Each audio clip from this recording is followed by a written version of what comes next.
welcome back to my channel. Today I thought that it might be pretty cool for me and also hopefully for you guys too if we took a look back on the last 10 years of my life, specifically focusing on my relationship with food. I've had a pretty weird journey when it comes to the ways that I have been told to eat, forced to eat, I forced myself to eat, just a lot of different ways, and I have ultimately come to a really good place. What the heck? I've been feeling a little bit emotional. I've been feeling a little bit emotional recently, and I think that it's just it's coming out. It's coming out for you guys. So I'm gonna be looking back and sharing with you the big memories that I had to do with food from the ages of 14 to 24. And if you already know a little bit about me, you should know to be ready for an unconventional journey, and also to make it even more fun and quirky, you know, just like me. Somebody called me cringy and unwatchable, but you know, that's another story for another time. While I'm sharing these food memories with you, I'm also going to be eating for the day like my past self. Taking it back 10 years ago, it's 2010, I'm 14 years old. By the way, if you're new here, I suggest you go watch my first video. I mean, forgive me with the edits and the lengthiness of it. It's very drawn out, but it gives you a huge backstory on my life. When I was 10 years old, I developed an eating disorder, and I struggled with that for the next 12 years. So with that information, it's probably clear that my food memories are gonna be a little bit strange. So when I was 14, obviously I was still growing. I was a very active child, partly because I had an exercise obsession, but I talk about that before. And because of all the eating issues I went through prior, and also genetics, I needed a lot of food to maintain my weight, but also to grow and become an adult, a prosperous woman. And from the ages of 10 to 18, my mum was in full control of what I ate. That might sound a bit weird to the average person. For me, I really needed my mum to be in control. If it wasn't for her, I wouldn't be feeding myself and I'd get into a very bad state. So the biggest food memory that I have at this age was this long period of time when every day after school, I would come home. Every day, my mum would bake either a muffin or a cake. She had these like muffin tins that were like this big, and each tin would produce a muffin that was 1,000 calories and a venti caramel frappuccino with whipped cream. That was my snack that I had to have every day after school. And I guess this really emphasizes how much food I needed, and also on a darker side, how much my mum needed to compensate with food, because I was really, really entrenched in exercise and losing weight and all of that stuff. Can I have whipped cream, please? Venti caramel frappuccino. So much better together this time around.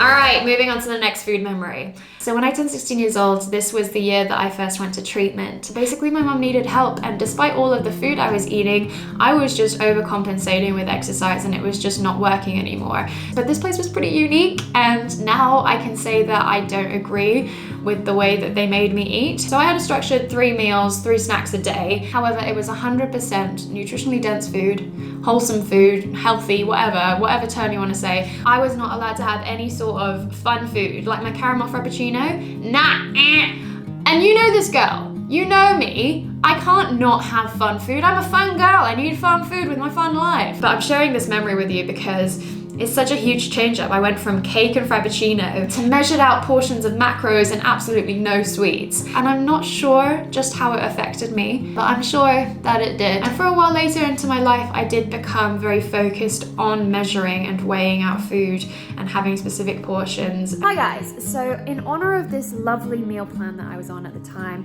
I'm gonna have something spectacularly boring. It's gonna be yogurt and fruit. Oh, cherries! Okay, moving on, another 2 years. People that know me probably know what's coming.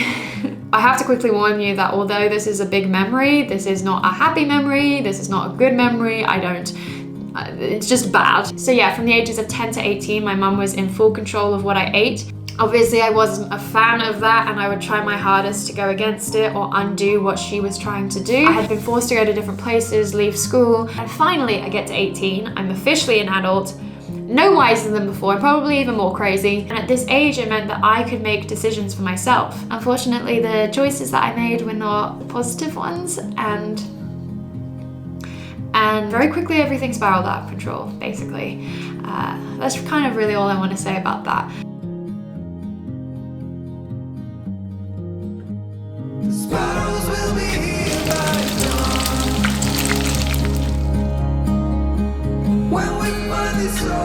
Hello! Welcome to 18 years old. So like Talking Rebecca said just before, I was going through a really tough time, and at this point I wasn't really eating anything too substantial. But even though I'm eating like my past self, I think that it wouldn't do me justice if I ate nothing. That would be a bit strange for me to do. I'm gonna do the complete opposite and have one of my favorite foods. Bear, stop showing everyone your butthole. It's very common in Australia to have like burgers or hot dogs with just bread. You would have it and call it a sausage sanger. A sanger. Sausage sanger? Yeah, like a sausage sandwich. Why not just say sausage sandwich then? Because sanger is quicker. Is it? Yeah. Is it? Just like if the guy's name's Tom, it'd be easier to say Tomo. Or Tommy. Or Tommy. Or Two Dog. Exactly. Even though one syllable was his first name, and that would be easier, but it just wouldn't feel right.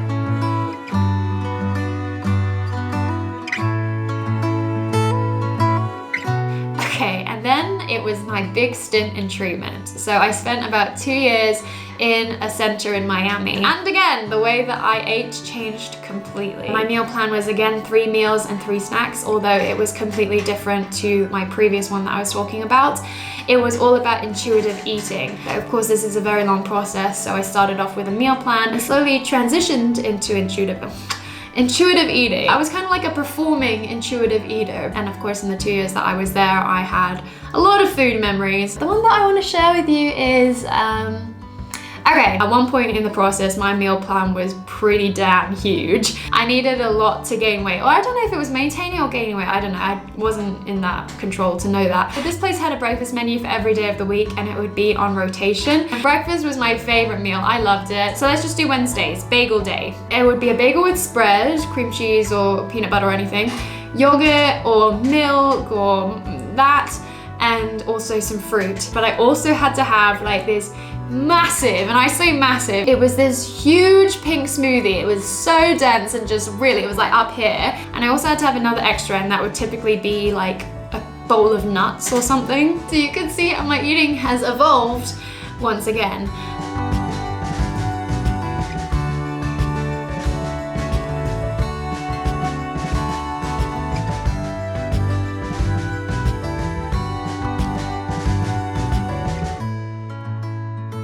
At 21, I had just come out of treatment again, and it wasn't the one that I was talking about before, but it was just a little stint. And I came back and I was like ready to take on the world, but I was also really, really scared, and I didn't really know what to do. You had a heart to take on the world, but a mind that wouldn't let you. I had these order-ins, and they would deliver me these meals every single day, and it was just like my safety net, because it was all calculated. It said it wasn't well, it was actually pretty low calories in the scheme of things, but to me, I was like, oh, I'm on this like high calorie meal plan, I must be doing well. And I was so restricted to just eating these weird boxes of food every day. Well, let's back it up. Okay. When I first met you, Okay. you were not even doing that. Yeah. The first date we went on, we went to eat and you didn't eat.